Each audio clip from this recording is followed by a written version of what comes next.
Recording. So, please introduce yourself. Hello, I'm Patricia Howell-Blackmore, and I'm the Director of Communications and Programs here at Thrive, the Canadian Centre for Positive Youth Development, here in Waterloo, Ontario.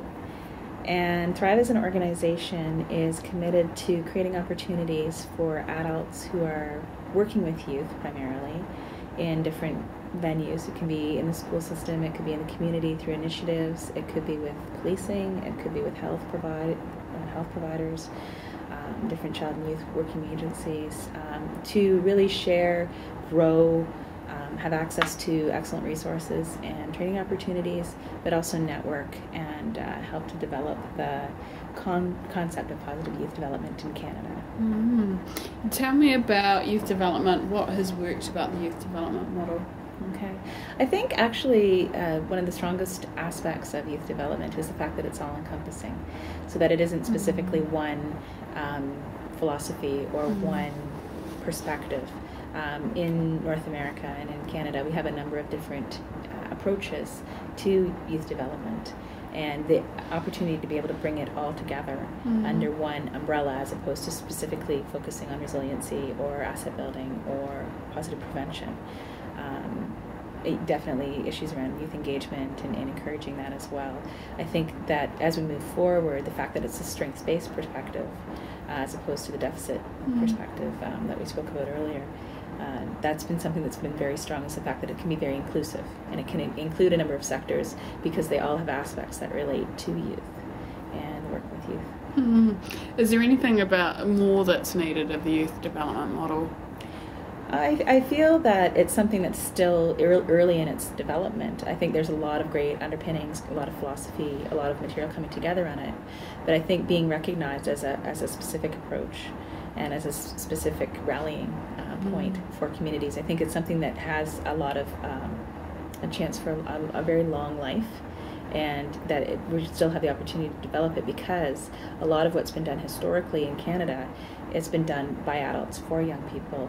And as we're working with more youth engagement and youth being directly involved in the development of the concepts and carrying that forward, I feel that there's a lot that can be done, especially with the social awareness of this generation of young people moving through, and the opportunities to network through digital means as well as face-to-face.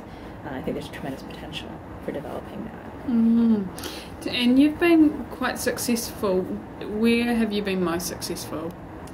I feel that we've been most successful around bringing people together and making connections. Because of our geography in Canada, and because of the way that things have sort of unfolded and developed, there are great pockets of things happening in communities and in regions across the country. But a lot of the times these things were happening sort of in a controlled atmosphere, in an isolated atmosphere. And something that we as Thrive have been able to do is bring those people together, help share those concepts, help share how municipalities and communities are moving forward around issues with youth and youth engagement and youth development, and specifically building on a really strong foundation that we had through the school system. With the work that we had done historically with Lions Clubs programs. To tell me how you generate activity in schools, youth development work in schools. It's usually through word of mouth. It's usually through networks that we've built or connected with. We are very aware of the structure in Canada being around provincially based initiatives around education, as well as around a lot of things that happen in communities. So we make it a point in our staff here at Thrive to become very well versed in the different provincial initiatives around character ed, around health, around different youth issues. And then we respond to that. We're also involved in sitting at the table as stakeholders in policy making as well.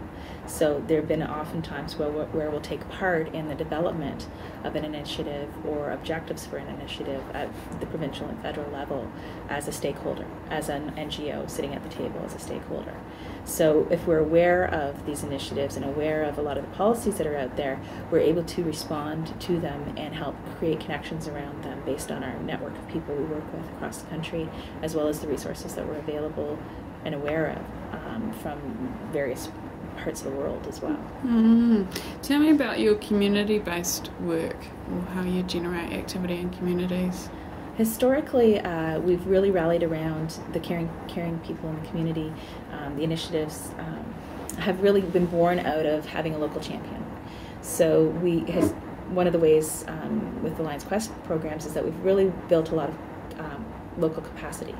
So through service organizations like Lions Club, we're able to equip and help build the base of knowledge of our local volunteers, so that as they go forward, they can influence other people in their circles of influence, and then they can connect around issues with youth in their communities. So instead of coming in as the expert from away and doing the work for them, we've really gone into the communities that have shown interest, that have shown a desire to move forward, and help work with them to build their capacity around working with volunteers, around community asset mapping, around equipping the local teachers with the skill set, local children and youth workers, working with the policing, all of the different aspects of the community who will be coming together around youth and the issues that they're hoping to address. Sometimes it's been reactive, where there's been a crisis in a community and we've been asked to come in and work with the community to develop a plan or facilitate a plan.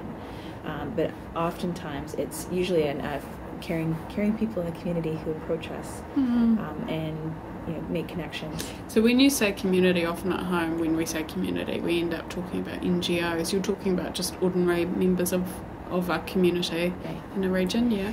It's more of a geographic grouping. It could be a community of like-minded individuals, but for the most part, the work that we do, and when we're talking about community asset mapping and things like that, is around a group of people in a geographic area that would be, or who would be working with, it could be through the YMCA, it could be through the school system, it could be through a local initiative where they want to address a challenge that they might find for supporting having safe places for young people to gather, that type of thing. So it's a group of people within a geographic area when I'm relating to community.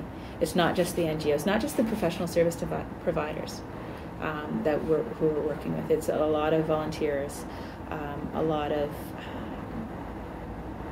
people in municipalities who may be, they may be a counselor or they may be a trustee or something of that community, where they're wanting to move forward on having more structured, formal approach to supporting youth in the community. And so step by step, basically, they would contact you, or somehow that connect would happen, and then you go and train them and share resources with them, and then they create projects in their community. If that's what's identified as the best fit for what they're looking for, we are out presenting. We are part of discussions, so people are aware of us through that network. It may be that they've worked or they've moved from another community or they've moved from another area of the country, and they're aware of some of the work that we've done from that perspective, or they may have attended a training in the past that we've done.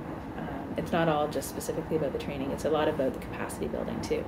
So we may be aware of something in that community already that's in place, or in that province, where they could take advantage of opportunity for discussions and gathering around that concept. And then we can, like, part of the way that we sustain ourselves as an organization is that we do go out and provide training and facilitation. We also provide access to some resources as well, and that contributes to our livelihood. But really it's meant, and again, because of the geography in Canada, we really can't go into a community and just do a one-off opportunity.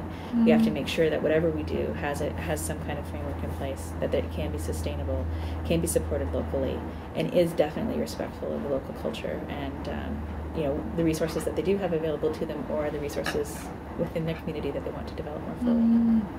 And any big learnings that you would want to share with your New Zealand cousins? I think that's a fact. I think that collaboration is the only way that you can really be successful.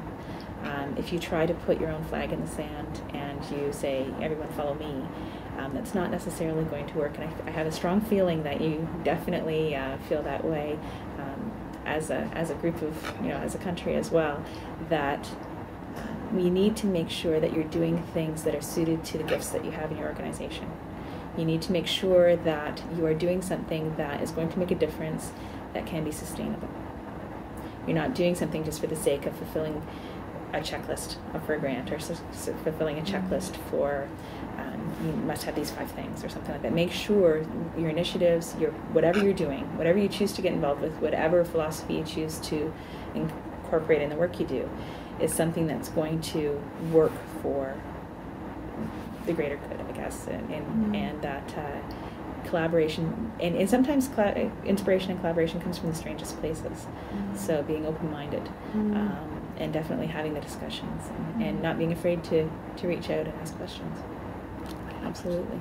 That's perfect. Thank you. Thank you.